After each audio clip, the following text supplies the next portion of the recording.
Hi, Brad Finkbeiner from Brad's AC Performance and Snowmobileshocks.com.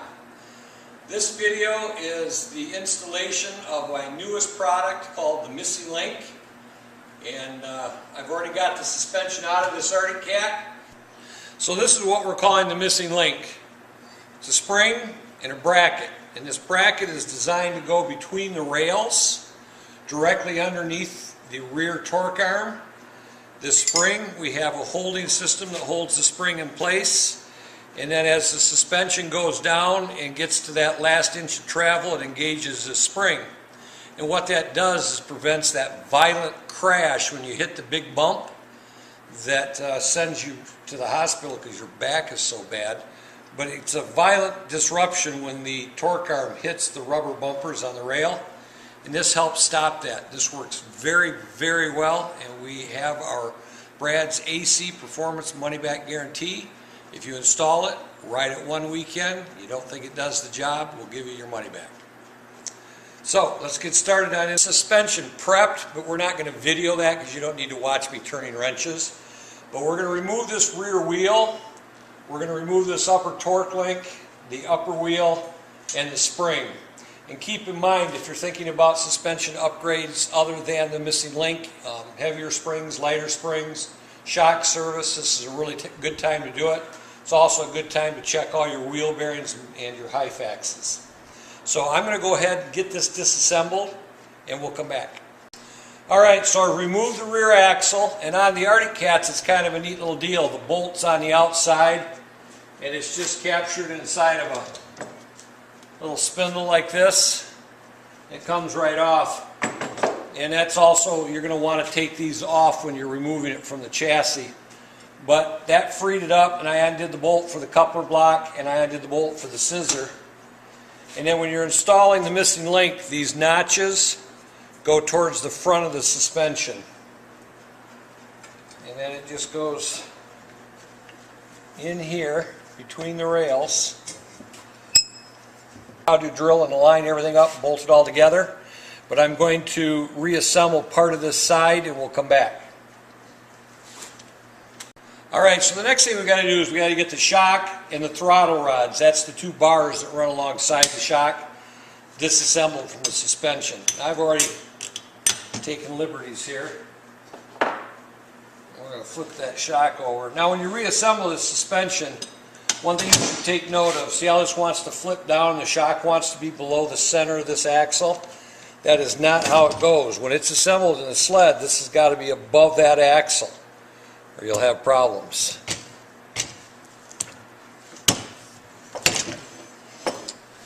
Alright. Now, with the wheel off, this really helps a lot. It allows us to get at this lower bridge here, where the throttle rods go in, and disassemble this. And keep in mind that there's bushings in here, and keep track of these bushings. Now you just heard one fall because there's one that goes through the center of the clevis here to keep it from collapsing on itself when you tighten the bolt up, which is this one. And what I need to show you next is what you're going to do with that one, and that is part of our Missing Link system is this spring contact, and I've got the hole laser cut for this part to fit right in here nice and snug. And you saw it go in. Little alignment. Put the bolt in here. Tap with your hammer, and that bushing is in there. Now, with the throttle rods and the shock disconnected, we can flip this over. What I want you to do is I want you to take your long bolt and put it through my piece, and put it through the top here like this, and then this will allow you to take a 3/16 drill with. So I misspoke, it's a 5/16 drill, and this hole is already pre-drilled in our plate, and so you can run the drill in there, and this will allow you to find where we want the correct alignment so that when you put a bolt in here, everything lines up. Now, one of the things you have to pay attention to is this will fit right down flat on this edge, and we want to raise it up about 3/16 of an inch and drill it. And I've already drilled it, so before my batteries went dead. 5/16 drill, 3/16 lift, mark your hole, and then drill this hole. And after you get that hole drilled, I want you to take this apart and put this in here where it belongs, and that's how it goes right there. And take the drill and go through that 3/16 hole to the other side. So with this plate in place and the hole lined up, you can drill through and get your second hole. So now that's all set. I've got my holes drilled and I'm ready to assemble this, but I'm going to take this apart and I'm going to assemble later. So now we're going to go and I'm going to flip the suspension around and we're going to pause and I'm going to get ready. So as an update to the kit, I've ordered the hardware, and this is what our new shouldered bolt looks like. And we're not using lock washers. I'm using nuts and bolts that come with a flat surface. They're a much better surface. These are also grade 8. I think they'll do a better job. Alright, so a customer pointed out that some things in the video weren't clear.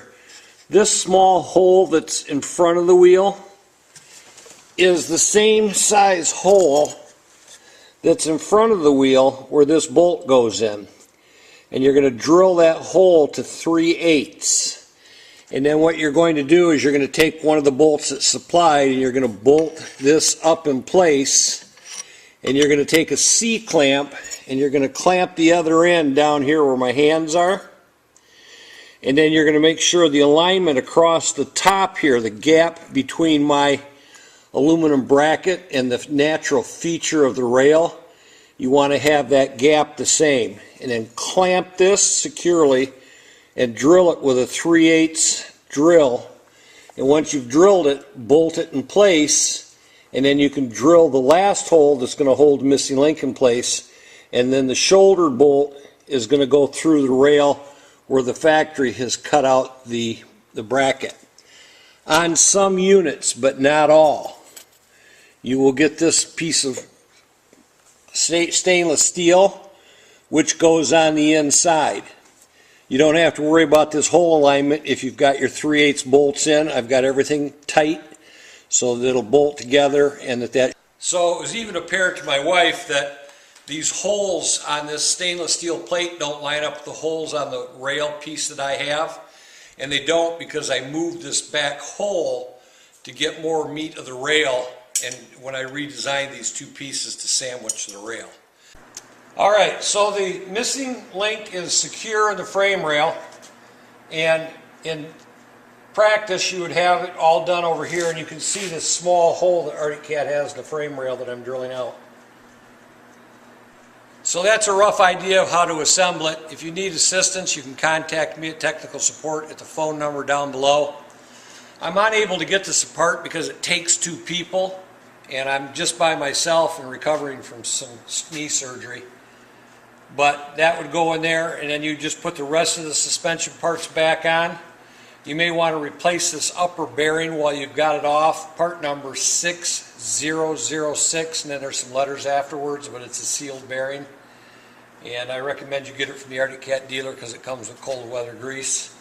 And it's now ready to reinstall back in the sled and make your adjustments. And that concludes this video on the installation of the missing link in an Arctic Cat suspension. I'm Brad from Brad's AC Performance and SnowmobileShocks.com. Thank you.